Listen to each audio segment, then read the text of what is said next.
कथेचं नाव आहे धनाचा विनियोग. एकदा एक कोल्हा जमिनीत बीळ खणत असताना खूपच खोल खणत गेला. खूप खोल गेल्यावर त्याला तिथे एक धनाचा हंडा दिसला व त्यावर एक वृद्ध नाग त्या धनाचे रक्षण करत होता. कोल्ह्याने नागाला विचारले, हे नागदेवता, तुम्ही इथे काय करता आहात? नाग म्हणाला, माझ्या पूर्वजांनी पुरून ठेवलेल्या घनाचे मी रक्षण करत आहे. मग कोल्हा पुन्हा म्हणाला, पण इथं इतकं मोठं धन असताना तुम्ही कधी त्याचा उपभोग घेतला आहे किंवा नाही? उपभोग सोडा, थोडंफार धन दानापोटी तरी खर्च केलं काय? नाग म्हणाला, कसं शक्य आहे?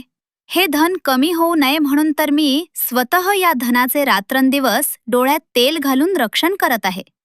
त्याचा उपभोग घेणं किंवा दुसऱ्याला दान देणं ह्यापेक्षा या धनाचे रक्षण करण्यातच मला जास्त आनंद आहे.